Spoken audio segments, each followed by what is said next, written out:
سڵاوتان لێبێ بیانیتان باش بیانیت باش دانی باشترە کار. خۆشحاڵین ئازیزانم بیانیش لەگەڵتانین. ئەمڕۆ هاوشێوی ڕۆژانی ڕابردوو لە بیانی 24 کۆمەڵێک بەرگە و بابەتی تەوەری جیاوازمان هەیە. دەمانەوێت لەسەر هەموو بابەتەکان قسەمان هەبێ و زانیاری ورتر زانیاری زیاتر بخەینە ڕوو.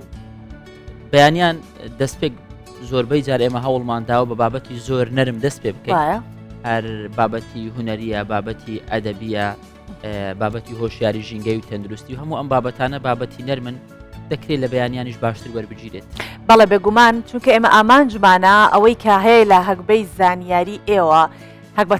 هەکبەکەتان پڕتر بکەین. سڵاوتان لەبێت، بەیانیتان باش بۆ هیوای کە لە هەرکوێکن وەک هەمیشە لەشتان ساغ بێ، دڵتان شاد بێ و ئارام و ئەمڕۆ ڕۆژێک بێت لەو ڕۆژانەی کە ئەگەر دەمێکە ئامانجێکتان هەیە ئەوە ئەمڕۆ پێی بگەن و ببێتە ڕۆژێکە هیچ کات لە یاد نەکرێت. ئێمە هەم ڕۆژە هەوڵی ئەومان داوە پرۆگرامی بانی 24 پرۆگرامێ بێت کە لە یادی نەکەن هەر ڕۆژە، بەڵام سبینەکەی وازانین ئێمە کەم هەوڵمان داوە هەوڵی زیاترە دەین بۆی کە ڕەزامەندی ئێوە بەدەست بێنین. جا با بزانینە ناو پرۆگرام چیمان هەیە ئەمڕۆ. لە کۆنیا بە چەند چالاکێکی جۆراوجۆر و سەمای مەولانایی یادی 750 ساڵەی جەلالەدینی ڕۆمی کرایەوە.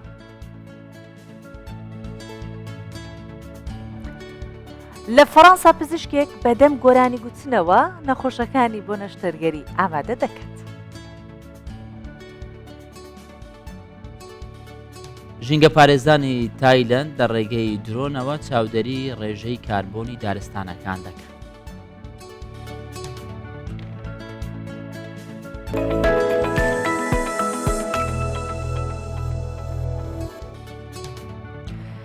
دەیدە سەر یەکەم بابەتمان کە هەر لە سەرەتای پرۆگرامیش ئاماژەمان پێکرد لە ناونیشانەکان باسی مەراسیمێک ئەەکەین، باسی جۆرە سەمایەک ئەەکەین کە زۆربەمان بینیومانە، بەڵام زۆریش بەلامانە سەیراڵین ئەرەوە چۆنەوە کەسە سەری بە گێژانە دەونە بە دەوری خۆیانە ئەخولێتەوە ئەم جلە پان و گەورەیە لە بەرەکەن زۆر شتێکی جوانە. ئەمە سەمایەکە کە یاخود مەراسیم و سەمای ساڵوەگەری 750مین ساڵیادی مەولانا جەلالەدینی ڕومیە کە لە شاری کۆنیای تورکیا بەڕێوە دەچێت کە پێم وایە ناتوانین بڵێن کەس نیە نەیبینی بێت. هەمومان بینیومانە بێگومان، ینی ئەگەر خۆشمان ئامادە نەبین لە ڕێگەی ڤیدیۆ و سۆشیال میدیاوانە بەرچاومان کەوتووە. جا بۆ بەشداریکردن لە مەراسیمەکە لە زۆر شوێنی جیهانەوە گەشتیار و سۆفی و دەروێش ڕوویان لە کۆنیا کردبوو. بیر و باوەڕی مەولانا لەسەر بنەمای خۆشەویستی مرۆڤ و خۆشەویستی خوددا دامەزراوە و لە سەرانسەری جیهانیش دەنجی داوەتەوە. جا با قسێکی مەولاناش باسکەین کە مەولانا ئەڵێت من کەسێکی گومڕا و سەر لە شێواو نیم، بەڵکو کەسێکم ڕێگەیەکی جیاوازم گرتوۆتە بەر بۆ دۆزینەوەی ڕاستیەکانی ناخی خودی خۆم. جا مەولانا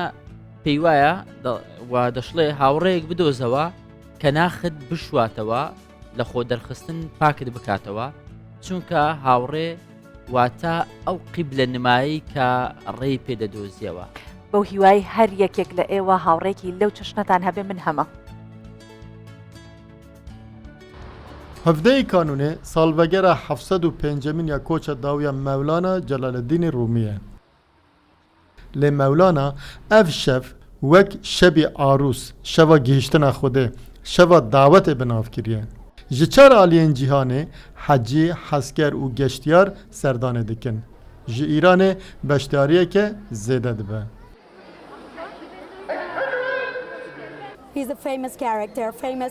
ڕوومی کەسایەتێک و هەلبەستوانێکی پڕ ناودارە. باوەڕ دەکەم نەب تەنێژ بۆ ئیرانیان، لێژ بۆ هەموو کەسێن جیهانێ کەسایەتێکی پڕ گرنگە.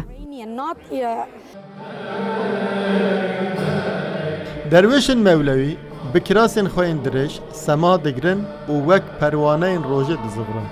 Destê rast ber bi jor vekiriya ji Xwedê digire, destê çep li erdê dinêre dide mirovahiye. Biz ondan devrana girmeden önce Rewşa me ya beriya dewranê û piştî dewranê hev nagire. Pêş û paş her tim meşa me ber bi Xwedê ye. Taybet vê cîhana tê jî şer û tundiyê pêwîstî bi banga Mewlana zêdetir heye bû aştî û hevhezkirinê. su dolabı gibi.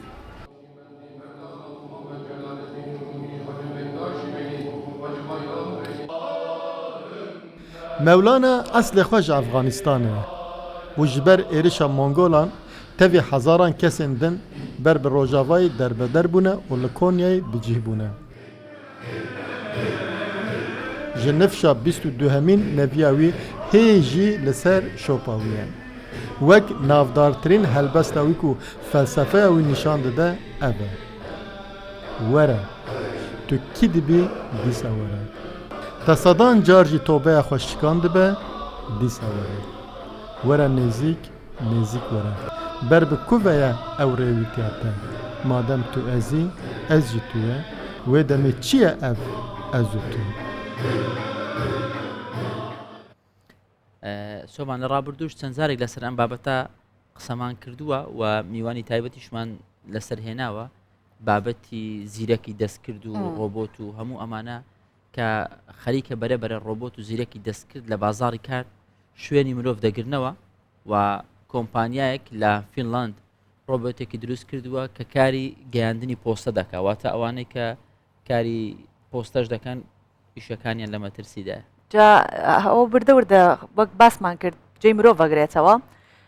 ئەم ڕۆبۆتە چەندین هەستەوەر و کامێرای بۆ دانراوە بۆ ئەوەی کە چاودەری دەوروبەری خۆی بکات و خۆی لە بربەستەکان بپارێزێت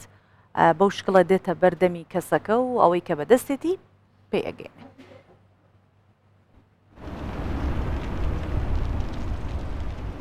قەبارەیەکی بچووک و دیزاینێکی خنزیلانەی هەیە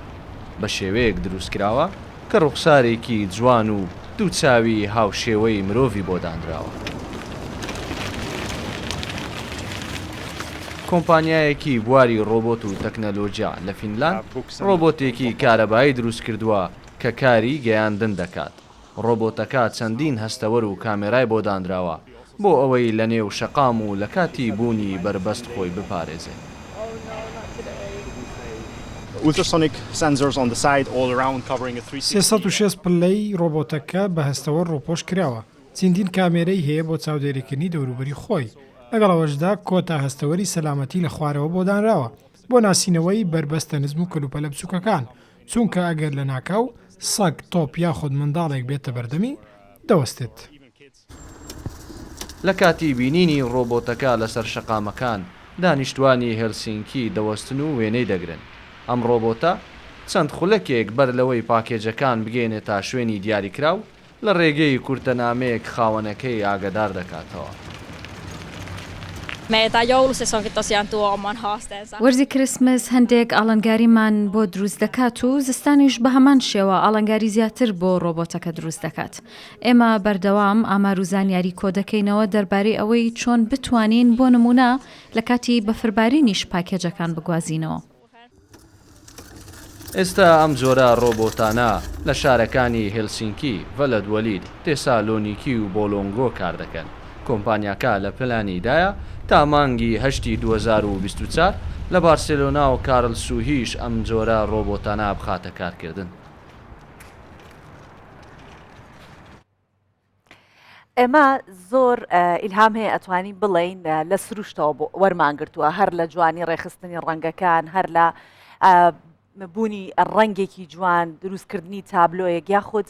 ژەنینی میوزیکێک ئەوە دیسان و هەرەتوانین بڵین لە سروشت وەرمانگرتووە. سروشت پڕە لە دەنگی جوانیش دەنگی جریوەی چۆلەکە خوڕەی ئاو هەموو ئەمانە لەگەڵ مرۆڤ تێکەڵکێشی یەکتری بوونە بۆیە مرۆڤ بە دەنگی میوزیک یا بە دەنگی گۆرانی چۆنەڵە ڕیلاکسە بێت ئارامە بێتەوە. هەندێک کەسێ زۆرزارە نەزانن چۆن ئەوە لە کارەکەیان بەکاربهێنن. ئادەی بابزانین چۆن. ئەمەی سۆڤان دەڵێ پێشەکێکی زۆر جوان بوو بۆ وەسفی پزیشکێک کە پزیشکێکی نەشتەرگەری ئافرەتان لە فەڕەنسا بە گوتنەوەی گۆرانی نەخۆشەکانی بۆ نەشتەرگەری ئامادە دەکات. جاو پزیشکە خۆی باسی واکات دەڵێ گۆرانی گوتنەوە وا ئەکات کە نەخۆشەکان دەرونیان ئارام ببێتەوە ئەو ترسەی لە نەشتەرگەری هەیەە نەمێت هەکار بۆ خودی خۆشمان من بەبیرم دێکە سەرەتا هاتمە ناو کاری ڕاگەیاندنەوە کە ئەچوومە ستۆدیۆ ڕاهێنەرێکمانە بۆ ئەیوت بەدەم خۆتەوە گۆرانی بڵێ هەتا ئەو کاتی پێتەڵێن ئەوە 5-6 چرکە ماوەیە ئەوەنە ژمارەکان 9-8 ئەژمێرن تاو کاتە تۆ گۆرانی بڵێ ڕیلاکسە بیتەوە هەتاوەی دەڵێ بەر لەوەی بڕۆی بۆ هەواڵ 5 خولێک 10 خولێک پێشتر سەیری گرتەیەکی کۆمیدی کە تۆ لەگەڵی ئاسوودەی سەیرکە بۆی لە ڕووی دەرونیەوە زۆر ئاسوودەبی وە زۆر ریلاکس بی بێگومان ئەمەی ئەم دکتۆرەش دەکە هەمان کارە بۆی ئەو سترێسی کە لەسەر نەخۆشەکە هەیە زۆر کەم بێتەوە بەڵام بێگومان دکتۆری پێچەوانەش هەیە بەڵام ئەو دکتۆرانە دکتۆرە دروستەکەنە پێم وایە جا دکتۆرە عایشە ئیندۆی باسی واکە دەڵێ بەم گۆرانی گوتنەوە وردبینی لە کارەکەی زیاترە بێت و زیاتر هەست بە بەرپرسیاریتی ئەکات.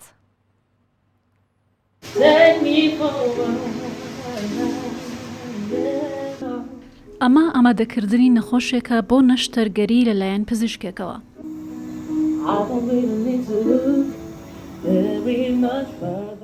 ئایشە ئندۆی پزیشکی نەشتەرگەری ئافرەتان و منداڵبوونە لە نەخۆشخانێکی شاری بۆردۆی فەڕەنسا بە شێوازێکی جیاواز و گوتنەوەی گۆرانی نەخۆشەکانی بۆ نەشتەرگەری ئامادە دەکات. باگوتەی خۆی گوتنەوەی گۆرانی دەرونی نەخۆشەکانی لە پێش ئەنجامدانی نەشتەرگەری ئارام دەکاتەوە. یەکەم جار کە گۆرانیم وت خوێندکار بووم بەڕاستی لە ساتێکی نائومێدیدا گۆرانیم گوت کە نەمانتوانی نەخۆشێک بخەوێنین چونکە بە تەواوی تووشی شڵەژان ببوو بۆیە لە کاتێکدا دەستەکانم شۆرت بیرم لەوە کردەوە کە ڕەنگە شتێک تاقی بکەمەوە دوا بژاردە کە هەمان بوو ئەوە بوو کە من گۆرانی بڵێم گۆرانیم بۆ نەخۆشەکە گوت گۆرانی گوتنەکەم سەرنجی ڕاکێشە بۆیە توانیم لە هەمان کاتدا نەخۆشەکە بۆ نەشتەرگەری سڕ بکەم ئیدی لەو کاتەوە گۆرانیم کردووەتە بەشێکی دانەبراوی پیشەکە. بەتەنیا نەخۆشەکان نین کە سوود لە گۆرانی گوتنەوەکە دەبینن بەڵکو سوودی بۆ خودی ئایشەش هەیە و وەک خۆی دەڵێت بەم گۆرانی گوتنە وردبینی لە کارەکەی زیاتر دەبێت و زیاتر هەست بە بەرپرسیارەتی دەکات. ئێمە دەزانین کە کاتێک بە ئارامیەوە دەخەویت بە ئارامیەوە لە خەو هەڵدەستیت ئەم گۆرانی گوتنە بۆ خۆم و بۆ ئەوانیش سوودی زۆری هەیە ئەم گۆرانی گوتنم وا دەکات زیاتر سەرنجم لەسەر کارەکانم بێت کاتێک لە بەردەم نەخۆشێکدا گۆرانی دەڵێم و سەیری چاوەکانی دەکەم لە دڵی خۆمدا دڵێم ئاگادار بە ناتوانانی هەڵە بکەیت. ئایشەی پزیشکی نەشتەرگەری و منداڵبوون بە گۆرانی گوتنەوەکەی سەرنجی هاوپیشەکانی ڕاکێشاوە. پەرستارەکانی نێو نەخۆشخانەکە بەو کارەی دڵخۆشن و دەنگی ئایشە بە ئارامکەرەوەیەکی دەرونی ناو دەبن. لە زۆربەی وڵاتان جگە لە هەندێک سەرچاوی دارایی کە سەرچاوەیەکی فەرمیە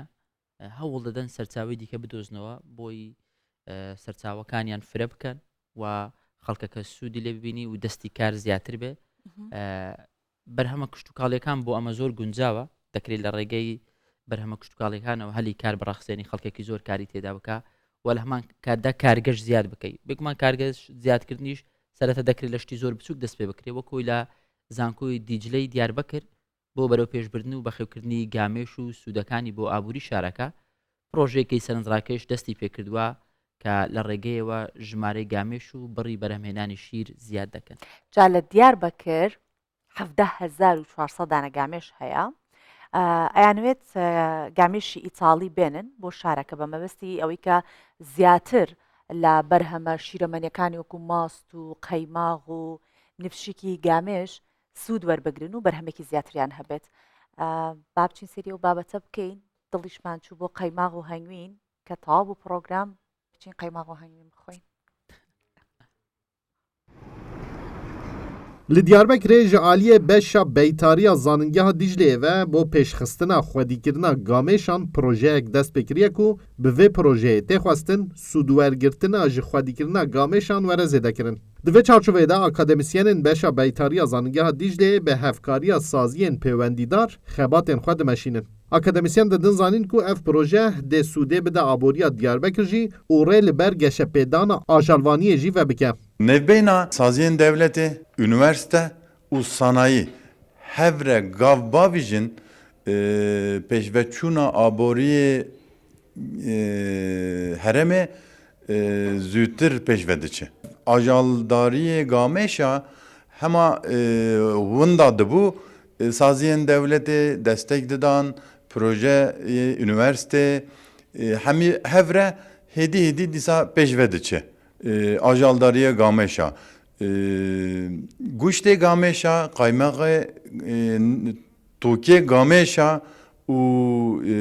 نویشکوی و قلیوی براستی تایبتیه. Di çarçoveya projeyê de li zanîngeha Dîcleyê navendek a xwedîkirina gameşan jî hatiye vekirin û li vê navendê embriyonên gameşên İtalî neqlî gameşên din tên kirin û piştî demekê şîrê ku rojane ji gameşan tê bi destxistin zêde dibe.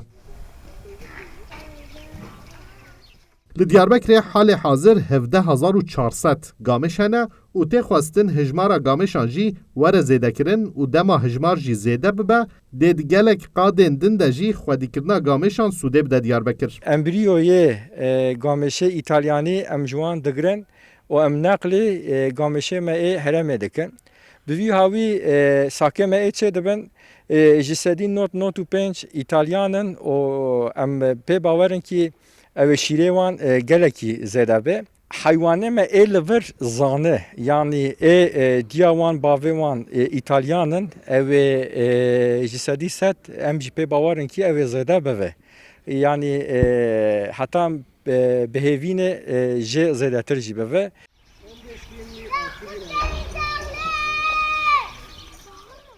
Bi xwedîkirina gameşan mas jî tê bi destxistin, şîr jî tê bi destxistin û goşt jî tê bi destxistin. û eger hejmara gameşên li Diyarbekir tên xwedîkirin zêde bibe, ev yek dê sûdê bide, îstîdamê jî û dê bêkariyê jî kêm bike. Mahir Yüksel, Kurdistan 24, Diyarbekir. وەک ئەمەژەمان پێداوە پرۆگرامی ئێمە پرۆگرامێکی گشتگرە تەواوی ئەو زانیاریانەی کە پێویستە بۆ ژیانی ڕۆژانەمان بۆ باشتر ژیانمان بۆ تەندروست ژیانمان ئێمە دەیخێنە ڕوو. پرسی ژینگە یەکێکە لەو پرسانێکی ڕۆژ بە ڕۆژ پێویستی باوەشیاری زیاترە و مەترسی خراپبوونی بەرگە هەوای زەویش ڕۆژ بە ڕۆژ زیاترەکات. ئیدی ئەم بینین ئەم هەموو لووتکە جیهانیە دەبەسرێت بۆ ئەوەی کە تا ڕادەیەک ئەوەی کە هەیە نەک زیاد نەکرێت قەیناکە لە زیادکردنەکە هەر ڕابگیرە کەم نەکرێت قەینا زیادیش نەکرێت بەڵام ڕابگیرێت. جا تەکنۆلۆژیا دەستێکی ئەوێ باڵای هەبێت لە ئەوەی کە ڕێگری بکرێت بەهۆی زیاد بوونی دەردانی گازە ژەهراویەکان بۆ ناو بەرگە هەوای زەوی لە تایلەند تەکنۆلۆژیا بەکاردەهێنرێت. تەکنۆلۆژیا بەکاردێنن بۆ ئاگاداربوون لە ڕێژەی دوانەوەکسیدی کاربوون لە دارستانی چیانگمای لەم وڵاتە و توێژەرەکان لە ڕێگەی درۆنەوە چاودێری دارستانەکان دەکەن. بەڵێ جا درۆنەکان بە شێوەیەک دروستکراون کە لە ڕێگەی تەکنۆلۆژیای نانۆوە بتوانن چاودێری ڕێژەی ئەو کاربۆنە بکەن و لە ڕێگەیەوە توێژەران ڕێکاری پێویست بۆ قۆناغی داهاتوو دەگرنە بەر بۆ هیوایکە ئەمانە چارەسەرێکی باش بن یاخود ڕێکارێکی باش بن بۆی کە ژینگەی گۆی زەوی تا ڕادەیەک وەک خۆی لێبێتەوە. تایلەندیەکان تەکنەلۆژیا دەخەنە خزمەتی ژینگەوە. زۆربوونی ڕێژەی گازی خانووە پلاستیکیەکان بە تایبەتی دوانۆکسیدی کاربۆن ژینگە پارێزانی تایلەندی والێ کردووە بیر لە بەکارهێنانی درۆن بکەنەوە بۆ چاودێریکردنی دارستانەکان و ئاگاداربوون لە بەرزی و نزمی ڕێژەی گازە زیان بەخشەکانی دارستانی چیانگ مای ئەو وڵاتە. دوانۆکسیدی کاربۆن یەکێکە لە گازەکانی خانووە پلاستیکیەکان. درەختەکان بە سروشتی خۆیان دوانۆکسیدی کاربۆن هەڵدەمژن و لە گەشەکردنی خۆیان بەکاری دەهێنن. ئەو ژوا دەکات هەنگاو لە دوای هەنگاو ڕێژەی کاربۆن لە دارستانەکان زیاتر بن. ئەمەش مەترسیدارە. توێژەرەکان سەرەتا درۆنەکان بەسەر دارستانی چیانگمەی دەفڕێنن. خۆشیان لە سوچێکی دارستانەکە لە ڕێگەی کامێرای درۆنەکەەوە چاودێری ئەو وێنانە دەکەن کە بۆیان دێتەوە. درۆنەکان بە شێوەیەک دروستکراون لە ڕێگەی تەکنەلۆژیای نانۆ بتوانن چاودێری ڕێژەی کاربۆن بکەن. دوای هاتنەوەی وێنەکانیش توێژەر و ژینگە پارێزان بەداتا شیکاریان بۆ دەکەن و لە ئاستی مەترسی گازی کاربۆن لە دارستانەکە ئاگادار دەبنەوە. ڕێکاری پێویستیش بۆ قۆناغی داهاتوو دەگرنە بەر. لە ڕێگەی سوڕانەوەی درۆنەکانەوە ئێمە داتای پێویستمان دەسەکەوێت چونکە درۆنەکان خولەک بە خولەک وێنەمان بۆ ئەنێرنەوە کاتێکی ژوێنەکان ئەخەینە تەنیشتی یەکتر ڕێژەی تەواوی دوانەوەکسیدی کاربۆنمان دەسەکەوێت. ڕێژەی گازی کاربۆن لە بەرگە هەوادا بەهۆی چالاکیە جۆر بە جۆرەکانەوە ڕۆژ بە ڕۆژ لە زیادبووندایە. توێژەرەکانیش هۆشداری لە گەرمبوونی زیاتری زەوی دەدەن چونکە ئەو گازە یەکێکە لە هەرە گازە زیان بەخشەکان بۆ بەرگە هەوا.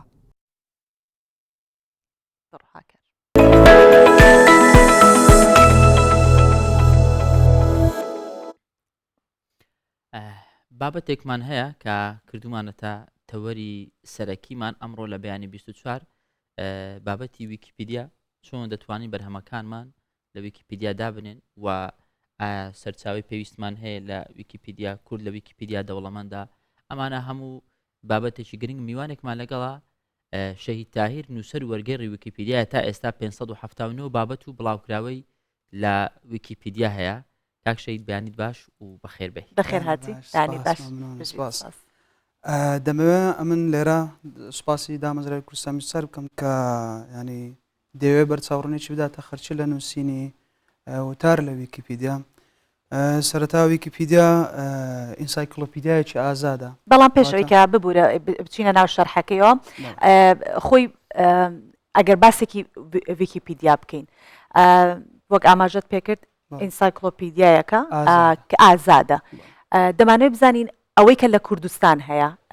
ئەوانەی کە ئەو معلوماتانە داخڵ ئەەکەن بخۆی چونکە دایرەت المعارفێکە توانی وا بڵێ بە شێوەی دایرەت المعارف بەڵێ زانستنامەیەەکە لە کوردستانە پێش هەموو شتێ پێشەوەی بگەڕین و سەر مێژوەکەی لە کوردستانە چەند کەسمان هەیە کە ئەتوانێت زانیاری داخلی ویکیپیدیا بکات. ویکیپیدیا بەخۆی دەتوانی هەموو کەسێک ئینسایکلۆپیدیاکی ئازادە ئەمن لێرە هەر کەسێک لە هەرجەیەک دەتوانی بەشداری بکات لە دەستکاریکردن و نووسینی وتار. واتە هەر کەسێک گرنگ نییە، هەر کەسێک بە شێوەیەکی گشتی دەتوانی دەستکاری بکات لە ویکیپیدیا هەروەها وتاری نوێ بنووسی لە ویکیپیدیا. و هەروەها ڕێژەکەش لە کوردستان هەیە و زۆرە خەڵکەی زۆریش بەشدارە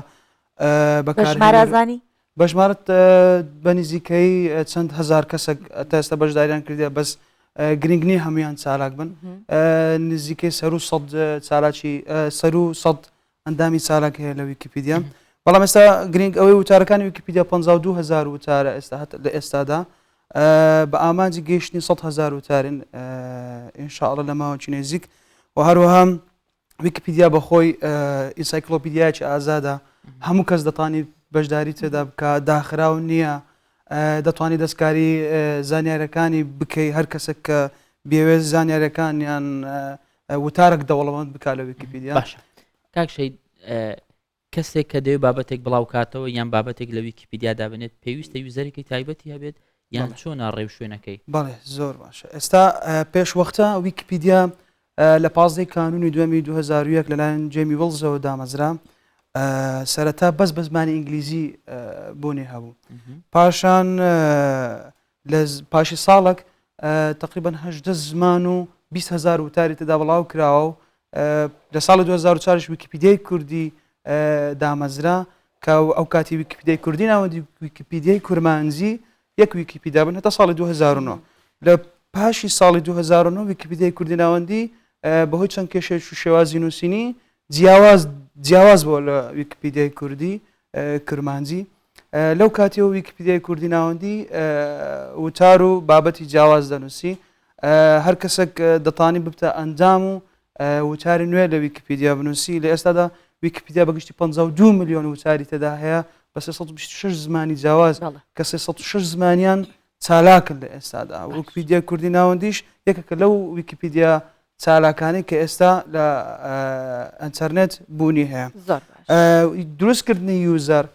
هەر کەسێک کە ئەگەر بێوێ باوتارێک لە ویکیپیدیا بخینتەوە پێویستی بە دروستکردنی هەژمارێک نییە لە ویکیپیدیا بەڵێ بەڵام بابەتدانان و هەروەها ئەگەر بێ دەستکاریش بکە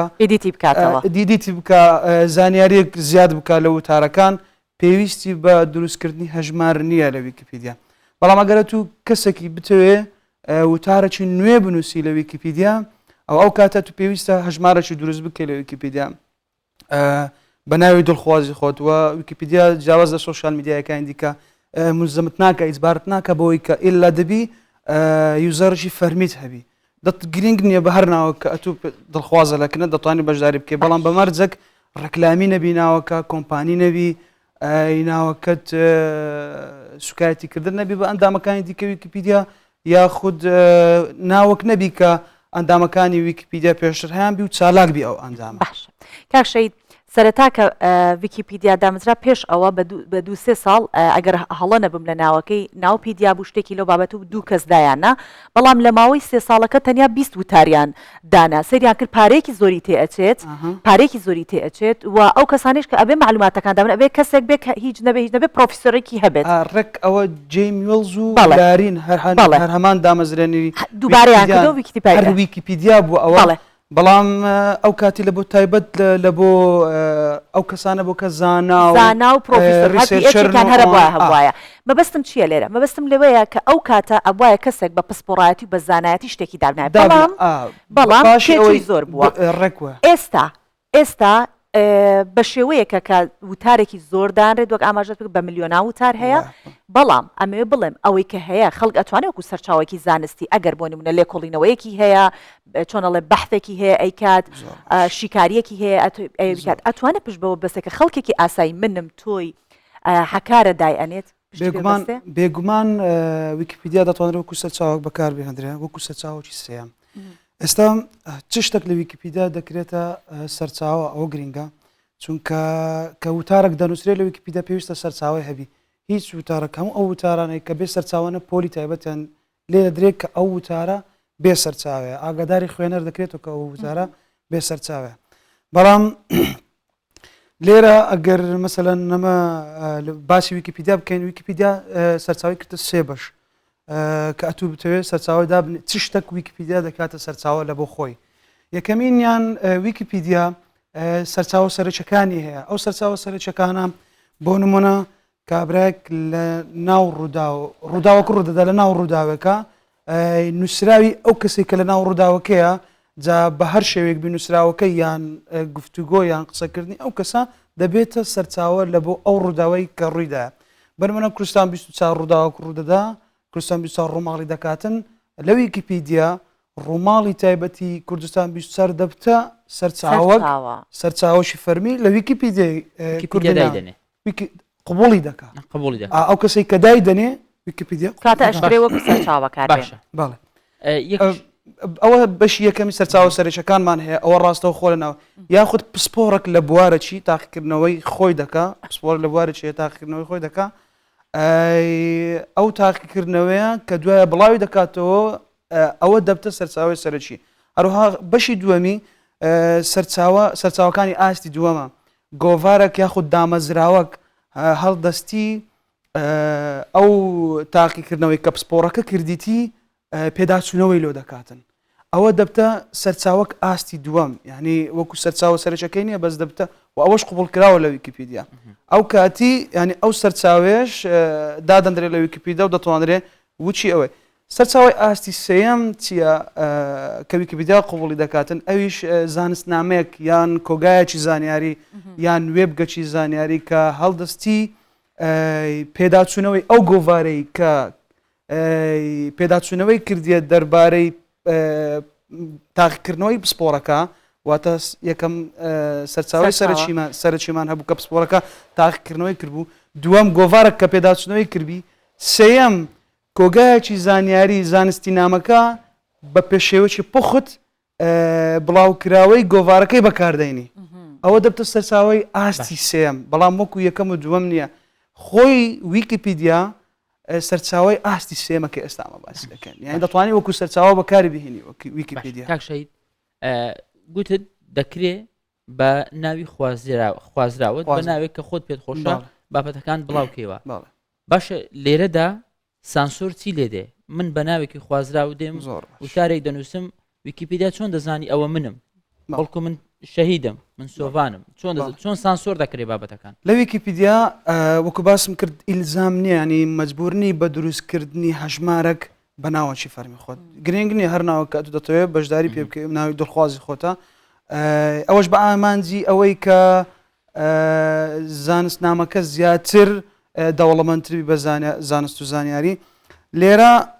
چەند بەکارهێنەرێکی خۆبەخش و چەند بەڕێوەبەرێکی خۆبەخش هەیە لە ویکیپیدیا لە هەموو زمانەکانی جیاوازیش هەتا بە کوردی ناوەندیشەوە کە هەندێک وتار یان هەندێک کەسان کە پێشەڵی یاساکانی ویکیپیدیا دەکەن بربەستی دەکەن یان وتارەکان کە شیاو نەبن لە بۆ بڵاوکردنەوە تاجی سڕێنەوەی خێرای لێ دەدرێ کە ئەو کاتی پاشی ئەوەی ئەگەر هەر وتارەکەی چاک نەکرد و ئیسلاحی نەکرد ئەو کاتی وتارەکەی دەسەردرێتەوە یعنی ویکیپیدیا هەندێک تایبەتمەندی و ڕێساوی یاسای تایبەت بەخۆی هەیە کە نابی وتارەکان بێ سەرچاوە بن نابی وتارەکان لایەنگری بەڵێ حەوت یاسای هەمیش ویستم باسی ئەوە بکەم یەکێک لە گرنگترینی ئەو تایبەتمەندیانەی کە ویکیپیدیا هەیەی ئەوەیە سەرنجی خەڵگڕا ئەکێشێت لایەنگری نییە بابەتەکە چۆنە وەکو خۆی دایەنێت بەڵام لێرە ئێستا ئاماژەت بۆ کرد هەر یەکێک لە ئێمە ئەتوانین ئیشی تیا بکەین و هەر یەکێک لە ئێمە ئەتوانین ئیدیتی بکەین ئەگەر هەر کەسێک هات و بەلایەنگری ویستی ئیدیتی بکات یان بەلایەنگری ویستی بابەتێک دامنێ ویکیپیدیا خۆی قبوڵی ناکە لێرە بەکارهێنەرە خۆبەخشەکان و بەڕێوەبەرە خۆبەخشەکانی ویکیپیدیا لە هەر زمانێکی جیاواز ئەو شتەی قبول ناکەن چونکە کە ئەتوو دەستکارێک دەکەی لە ویکیپیدیا دەستکارەکە تۆمارە و دەسەڵاتی پێدانە بە خۆبەخشەکان کە ڕێگە نەدەن قبولی بکەن بێگومان سیاست و ڕاستەکانی ویکیپیدیا لە هەموو ویکیپیدیاکان بە شێوەیەکی گشتی جێبەجێ دەکرێت بە نمونە هەر لە ویکیپیدیا ئینگلیزی هەتاوەکو کوردی ناوەندی خۆمان کە 226 زمانە ویکیپیدیا بوونی هەیە لە هەر هەمویان هەموو ڕێساکان جیاوازە بە نمونە ئێستا ئەو کەسە کە مەسەرەن دەتوانانی مەسەرەن خۆبەخ کە دەبینی لەوی وتاری ویکیپیدیای پێشێڵێکی یاسایی کرایە ئەو کاتی دەتوانی ئەو مەسەرەن بێ سەرچاوەیە دەتوانی تاجی بێ سەرچاوی لێ بدا و ئەو کەسێک کە وتارەکەی نووسیا ئاگاداری دەکاتەوە کە سەرچاوی زیاد بکە یاخود لایەنگری تێدا نەهێڵی لە وتارە ئەگەر هەر بەردەوام بوو لەسەر ئەو شتە ئەوە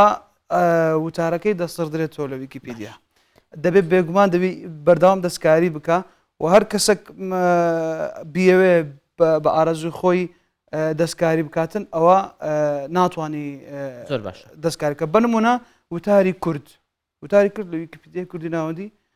هەموو کەسێک ناتوانانی دەستکاری بکاتن لەبەر ئەوەی کەسێک ڕای جیاوازە لە کەسێکی دیکە ئەوە قبول کراونیە لە ویکیپیدیا باشە ئەمە هەندێک گوردەکاری و دیتێلز بوو تایبەت بە ویکیپیدیا چۆن دەڕۆینە ناوی چۆن بابەتەکان دادەنن چۆن ڕێگری لێ دەکرێت چۆن کارەکان بڵاو دەکرێتەوە بەڵام بین ئێمە وەکو کورد چۆن سوودمان لێبینیوە قوتابیانی ئێمە چۆن سوودیان لێبینیوە ئایا بەشی ئەوەی بابەتمان هەیە ئێمە بتوانین وەکو سەرچاوی کوردی بەکاری بێنن ینی قوتابیەکمان هەیە جگە لە کوردی هیچ زمانێکی دیکە نازانێت دەتوانێت سوودی بەشی ئەوە لێوەربگرێت بێگومان دەتوانانی سوودی لێوەربگری ئێستا لە ئێستادا ئەمن کە لێرە گفتوگۆ دەکەن دەربارەی ویکیپیدیا داواکارم لە هەر کەسێکی کە مەسەلەن دەتوانی دەستکاری بکەیان دەتوانی بەشداربی لە ئەو پرۆژە نێودەوڵەتیە بێتن وتاری بنووسی وتاری زیاد کە وتاری وەرجێڕی لە ویکیپیدیا ئێستا ئەمن کە شتێک پاڵنەری من بوو ئەمن وتار بنووسم لە ویکیپیدیا ئەپێکی سپیس ینی گردردونی کە تەماشای نەخشە ئاسمانم دەکرد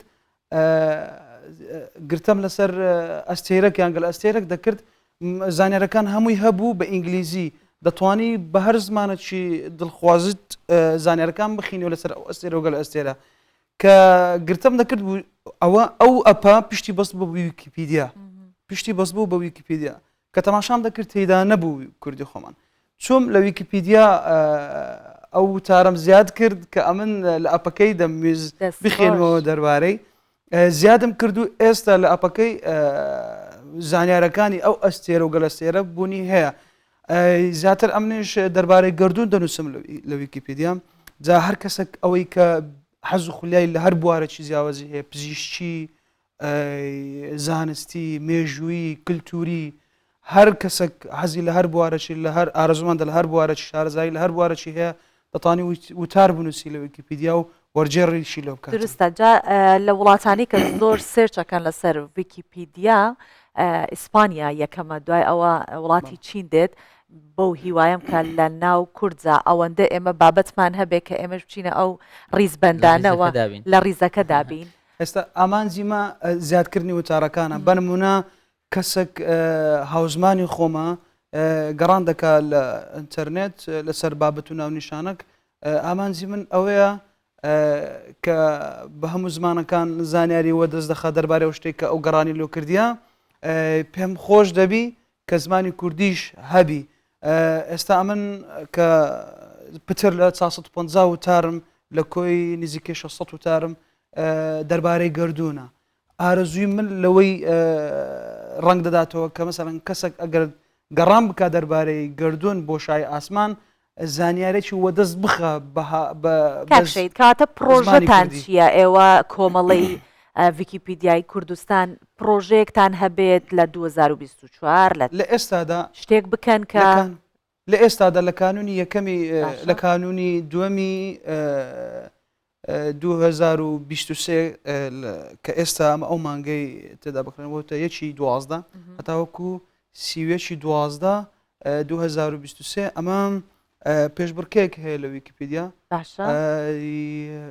لە بۆ ئەو کەسانەی کە تازە بەشدارن یان ئەو کەسانی کە پێشتر هەژمارن هەیە لە ویکیپیدیا دەتوانن زۆرترین وتار بنووسن لە ماوەی ئەو مانگە و پێشبڕکێکە وەکو چاڵێنجێکە هەروەها لە کۆتاییدا خەڵات پێشکەش وتارەکانشیاندا ئەندرێت وتارەکان هەمووی بڵاو دەکرێت بە هەموو بەشدار بووانەوە بە هەموو بەشدار بووانەوە و هەروەها بەردەوام داتای ئەو کەسانێک کە مەسەڵەن ڕۆژانە چەند وتاریان نووسیان لەوەی ببتە داتایەک و لە پەڕەشی تایبەتی ویکیپیدیا ئێستا عەرزە مەسەڵەن کە ئەتوو دەتەوێت منافەسەکەی دەست پێ بکەیت بە دروستکردنی وتار ڕۆژانە هەم قەبارەی بایتی ئەو وتارێک کە ئەتوو نووسیتت و هەم ژمارە ئەو وتارانێک کە ئەتوو لە ماوەی ئەو مانگەی دەینووسی و لەوەی ببتە پێشبڕکێک لەگەڵ بەکارهێنەرەکانی دیکەی ویکیپیدیا لە ئێستادا ئەوە هەیە و هەر کەسێک کە دەتوانی و ئارەزومەندە وتاری بنووسی هەر ئێستا دەتوانی لە گۆگڵ دەربارەی بنووسی کورد ویکیپیدیای کوردی ناوەندی یەکەمین بژاردا کە دەیداتێ ویکیپیدیای کوردیە گرتە بکا لەسەری و بەشی چەپی لای شاشەکەی هەژمارەك دروست بکە بەو ناوە دڵخوازی خۆی و تێپەڕۆشەکانی خۆی دابنێ و ئێمەڵەکەی دابنێ زۆر کاک شەید من دەمەوێت سێرچێک بکەم با بڵێن بە پیتی کوردی دەنووسم بە پیتی کوردی دەنووسم هاوشێوەکەی بە فارسی زیاتر دێتە بەرچاوم ئەم کێشانە لە چی دروست دەبێت چارەسەر دەبێت ئەگەر ئەوە نەبی ئەگەر وتارێک تێکەڵاویەک دروست دەبێت هەست دەکەم فارسیەکە دێتە پێشتر بەر لەوەی بە کوردی بمداتێ ئەگەر وتارە کوردیەکە نەبی ئەو بێگومان فارسەکە ئەگەر نەبێت ئەگەر نەبی بێگومان فارسەکە دەداتێ بەس ئەوەش دەگەڕێتەوە سەر ئەوەی گەڕان دەربارەی ویکیپیدیای فارسی لەبەر ئەوەی نزیکتر لە کوردی پیتەکانی نزیکە لە کوردی ناوەندی گۆڵیش وێ بگەڕەکە ینی ئەوەی ینی ئەلکترۆنیە ئەو شتانەی کە نزیکتر لەوی ئەو شتە دەخاتە بەردەست جا لێرەش ئەمە گرنگ ئەوەی وتاری بنووسین لە ویکیپیدیا چەندی وە بەکارهێنەری زۆر ساڵێکیشمان هەیە زۆر باشتر ینی لە من کە وتاری زۆرتر و دەستکاری زۆرتریان هەیە لە ویکیپیدیا جێی باخنیان بێگومان بۆ ئێمەی بێژەر و پێشکەشکار زۆر گرنگە کاتێک کە ئێمە با بڵین حاڵەتێک ڕوو ئەدات و ئێمە لە ناو ستۆدیۆین لەو ساتەیە ڕووی داوە بۆ نمونە گیان لە دەستدانی پاشایەکە چوزانم بەرپرسی وڵاتێکە یان سەرۆکی وڵاتێکە تۆ لەو ساتە پێتەڵەن بڕۆ ناو ڕووماڵەوە داخڵ بە زۆر زەڕورەکە بە زمانی کوردی هەبێت کە تۆ یەکسەر سێرچ کرد کۆمەڵە زانیاریت پێ بدات ڕێک لە ویکیپیدیای کوردی ناوەندی گریژ تەواو بە ژیاننامەی کەسایەتەکان دەدرێت لە تجای ئەو کەسانی کە زیندوون ئێستا لە ژیان وەروە گلەیەکمان هەیە لە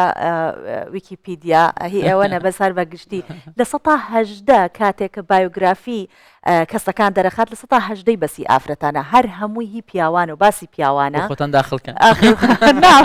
نەک ژنان داخلی ناکەن نا کەمتر لەسەر بابەتی ژنان قسە لەسەر کراوە ئەوە بەگشتی باسی ئەو ویکیپیدیاکەم کە لە هەموو جیهانە بەڵام هیوادارم لە بەشە کوردیەکەی ژنان و پیاوان لێگاست بێگومان ئێستا کە ئەمن دەربارەی کەشتیوانە ئاسمانیەکان نووسیتم هیچ جیاوازەکەم بەس ئەوە ناهەر لێرە لە ئەمریکاش لە ساڵی 50کان هەتا ئێستا کەشتیوانی ئافرەت کەمترە لە یعنی کە ئەوانەی زیادم کردیە ئەگەر 5 کەشتیوانی پیاو هەبوو بی دوو ئافرەت بگەڕێن بە دوای ئیشانی کە ئێمەش ناکردومانە هیچ پاساوێکتان نیە هەستان بە کەشتیوانی نێمە چی زۆر سپاس بۆ لەگەڵ پێم خۆشە کە گەنجێک بە و زانیاریە زۆرە و ئەمە خزمەتکردنێکی زۆر باشە بەبێ ئەوەی تۆ چاوەڕێی هیچ خۆبەخشی و کاراشتێک بێ بەرام بە مێژوو بە زمان بە کولتوری کوردی دەکەی زۆر سپاس دووبارەتە بەخێر هات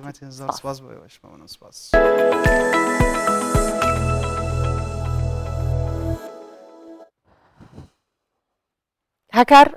باسی کەش و هەوا ئەەکەین هەرچەند کە من هاتمە ناو ستۆدیۆ ئەو نەسەرمان بوو قاپوتێکم لەبەر کرد و هاتم کەچی سەریشمەکرد یەکجار واژ نییە من بەس من هەستم بە سەرمایەکی زۆرە کرد بەس تۆ هاتی ئاسایی و بە خاڵیشتانەها هەر کە هاتمە ستۆدیۆی داوای ئەوم کرد سپلیتەکە بکوژێتەوە زۆر گەرم بەڵام کەشەکە بەگشتی باشە زۆر ساردەکە بەو شێوازن یا نەوێرین بڕۆینە دەرەوە دەکرێت بە چاکەتێکی زۆر نۆرمال هەر بڕۆینە دەرەوە دەڵام بزانین بەگشتی لە کوردستان کەش و هەوا چۆنە پلەکانی گەرما بە شێوازێکە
ئێوەی بینەری پرۆگرامی بەیانی 24 ئەتوانم بڵێم لەگەڵ بڕگەیەکی ئێمە ڕاهاتوون تەنانەت بەدواچوونیش ئەکەن لەسەر ئەو بڕگەیە چونکە بڕگەیەکە بە چەواوەتی پەیوەستە ئەتوانین بڵین بە ژیانی مرۆڤەوە بەڵام لەڕوە ئەدەبیەکەیەوە جا ئەحمەدی خانی هەر جارێ و جاندۆست باسی ئەحمەدی خانیەکات لە ئەنگڵێکەوە ئەم جاریان سەبارەت بەچی هەکار ئەم جاریان جاندۆست لەسەر ئەحمەدی خانی مەموزینی ئەحمەدی خانی قسە دەکا دەڵێ هۆکاری نووسینی مەموزین لەلایەن ئەحمەدی خانیەوە ئەو هەستە کوردایەتی و کوردپەروەریە بووە کە لە لای خۆیەوە هەبووە و لە ناوڕۆکی شعرەکە باسی لەوە کردووە کە دۆخی کوردان و هەستی کوردایەتی سیاسەتی کە بەرامبەر کوردان گیراوەتە بەر ئەمانە هەموو لە ناو شعری مەموزین ڕەنگی داوەتەوە تە داستانە خۆشەویستەکەی تێکەڵکێش کردووە بە بابەتی نەتەوەی با پێکەوە گوێ بگرین لە جاندۆست کە لە بڕگەی ئەحمەدی خانی ئەم جارە باس لە ئەو ژیانە کات کە کورد بینیوێتی بنارێن هێژار ڕۆژ باش ji کوردستان 24 و لەگەڵ خانی ئەم بوارنە خەلاکە بۆری هەمە ببێژە مە فکری خوا قوتکردن مە برین ji ber ku dema me neman niha em ê berdewam bikin Ehmedê Xanî yanî dibêje bila em azad bibin bila itîfaqa me çê bibe û me got wê encama wê çi be encama wê wê geşedaneke zanistî çê bibe wê dewleta me ava bibe wê gelek tiştên erênî pozîtîv dibêje û dawî dibêje روم و عرب و عجم تمامی همیان جمرا دکر غلامی هن کس دبیجن احمد خاین دفرد شوونیسته چما وسا گوت یا غلامی آمه بکن نبوي واتهي غلامي چی ئەوێ ئەوژیت بندەستی مەدەم حتانها ئەم لوەلاتین مەسەلەن بێژن لە باکوور باشوور ڕۆژهەڵات ڕۆژاوا ئەم بندەستێ سەردەستان بوون دژمنان بوون ئەم ببێژن لێکو دەولەت ئامە چێ ببە ئەو قەندە ملەت هەنەوێ ئەو ببن ئەم بێژن هەموەلاتیان vê دەولەت ئامەیە کوردستانی وەک نام بێژن هەرێما کوردستانê تورکمەن هەنە عەرەب هەنە مەسیحی فلە هەنە یعنی نەتەوەیان دن هەنە کو دبن فەرمانە حکوومەتە هەرێما کوردستانی دەنە ئەڤایە ئەنجامێکە ئەوژی ینی لەشونە ئەم بن دەست بن ئەم هەم وڵاتیە دەولەتێکێ بن کو حەق و حقوقێمە ناس ناکە جەممە هەن ملەت هەنە هەن نەتەوە هەنە لێ ئەمێ نەوەک دەسهڵاتدارێ خۆیە کەڤن بن ئەم حەق و حقوقی ملەتان وندا ناکن هەمیان ژمەرا دکرد غولامی تەمییزی دەبوون ji hev مەقالات ممتازی دەبوون خۆدان کەمالات یعنی تش ji hevdû دەهاتن veqetandin ku dewleta me hebe wê xuyabane ku Kurd çi qasî mêrin çi qasî jê hatîne çi qasî dikarin gava fersend bikeve dest wan dikarin tişta bikin dikarin awedaniyê çêkin dikarin zanistê belav bikin dikarin zankoyan ava bikin نەوەکو کۆ دژمن دخوازە ببێجە کورد بکێری تشتێکی نایەن بکێری دەولەتا نایەن نکارن دەولەتە ئاوا بکن فەرسەندا مە هەبە ئەو تشتێن کۆ دباڵامە دەبن ئەو تشتێن کو خەونامەنە خوستە کامەنە وێ پێکوارن نها ئەم دەرباسی مژارەکە دببن ئەو مژارژی گرێدایی vê pêşgotina me ya ku em niha behsawêtkin ew pêşgotina neteweyî ku Ehmedê Xanî têde fikr û bîr û baweriyên xwe ê qewmî neteweyî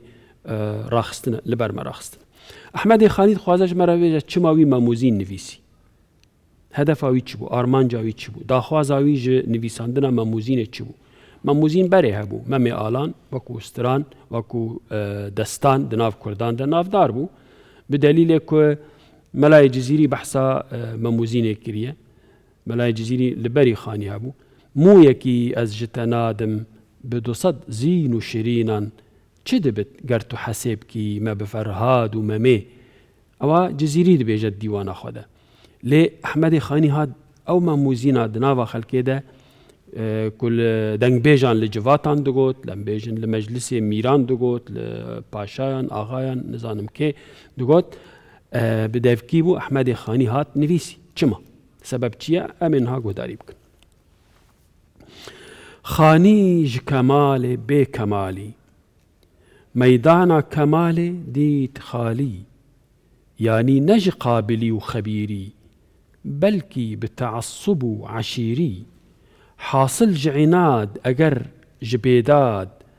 ev bid'ete kir xilafê mu'tad safî şemiran ve xwarê durdî مانند درê lisanê Kurdî înaye nîzam û intîzamê kêşaye cefa ji boî amê da xelqî nebêjitin ku ekrad bê me'rifetin bê asl û binyad binêrin Ehmedê Xanî eşkere zelal armanca xwe ji nivîsandina memûzînê gotiye ne ku ez Xanî ji kemalê bê kemalî yanî ez di warê wêje û edebiyatê de ne ew qese berz û bilindim jê hatîme ewa nefs biçûkiya Ehmedê Xanî ye mutewazî ye dibêje ne ku ez jê hatîme di vî warî de lê min meydan xalî dît min dît kesekî destê xwe neavêtiye vê destana ciwanî xweşik û ku bike berhemeke wêjeyî paya bilind min dît خالیه نینه من رابو دست خو آفت قلمه و مأف مموزین نویسی یعنی نجی قابلی و خبیری یعنی نکو قابلم نگو از دکارم نجی پسپورم خبیری پسپوریه بلکی بتعصب و عشیری یعنی حسکرناویج ملتی ویره حسکرناویج زمانی ویره حسکرناویج چیروکن دناوا ملت ویده هشتیه کو او دست خو باویج قلمه و وی دستانهان بکە نویس بکە چیرۆکەکە دناوبەرە دوو بەرگاندە بەلکی بە تەعەسسوب و عەشیری کورتپەروەریە وی هشتی ئەو وەسا بکە حاصل جعناد ئەگەر ji بێداد ئەف بدعەتە کرد خلافی معتاد. یعنی بچ ئاوایی بە وی ئەحمەدی خانی بەسەر هشکیەکێ بە بە تعدیا لەسەر وی پیشەیە بە پیشەی نویسکاری بە بێدادی بە ئەف بدعەت ئەف تشتێ نو ئەف کارێک نو ئەف تشتێ نوبەرە ئانی مەیدانێک و تشتێکی وسال مەیدانی بەرێن نەبوو. ئەحمەدی خاین بێژە بەری من تشتێکی وسال نەبوو لێ ئەم نزانن ڕاستی کابەری وی تشتێک هەبوو نەبوو ممکنە جبەرکو تاریخ ئەدەبیات ژمارە نابێژە دەستانێکە بووی ڕەنگی ئاوەکە ئەحمەدی خانی نویسیە بەری خانی هەبوو بڕاستی بەری خانی فەقیه تەیران هەند دەستانên biçûcek nivîsandin lê ne bi giraniya vêne negu felsefe û fikr û bîr û bawerî û her tiştê de hebin na destanê feqê teyran gelek besîtin gelek sade ne ne ew qas kûr çûne di zanînê de di felek de di stêrnasiyê de mesela di wek me got ew felsefa cebriyetê yanî bi wî rengî kesekî berî Ehmedê Xanî nenivîsiye. صافی شەمران و خواری دوردی صافی چییە؟ صافی شەمران یا تشتێ صافی زەلال تەرکان صافی شەمران زمانên dinin زمانên dinin صافی ئەو زمانên dinî paqijin wek zêrin mesela farisiye em bêjin zimanê osmaniye zimanê erebiye û zimanên ku li herêmê desthilat bûn خەلکێ پێ دنویسی یان بە عەرەبی تاریخ دنویسین بە فارسی هەلبەست دنویسین بە ئۆسمانی ئەوژی ناو کوردان دا هەبوو ینی زمانێ دەولەتێ بوو وی ئەوانە هەموو تەرکاندن بە خواری دوردی ئەو گەمارەت بنێ پەیکێ پەیالێ دەدمینە بنێ قەدەحێ دەدمینە کوردیە ئەوژی ئەو سمبۆلە کوردیە کوردیا گۆ کەس گۆه نادێکێ ئەو بەرێ خۆدا وی زمانێ کوردی و پێنویسی صافی شەمران و خواری دوردی مانندی درێ لیسانê کوردی ئینایە نیظام و انتیظامێ زمانê کوردی بivê destana xwe weke gewheran weke mirwariyan xistiye ristekê xistiye gulbendekê û pêşkêşî wekiriye. Dem dîsa zora me dibe em dîsa berbidawiya bernameya xwe vediçin em ê vê berdewam bikin di xeleka sibe de yan em bêjin di xeleka li pêşiya me de bimînin di xêr û xweşiyê de. ئەمانە بابەتی ئەمڕۆی بەیانی 24 بوو بۆ هیوایم کە بابەتەکان سوودی بۆ ئێوە هەبوو بێت بۆ هیوادارم ڕۆژێکی خۆشتان هیوای هەمیشە باشتان بۆ خوازی قاتان دەکەم.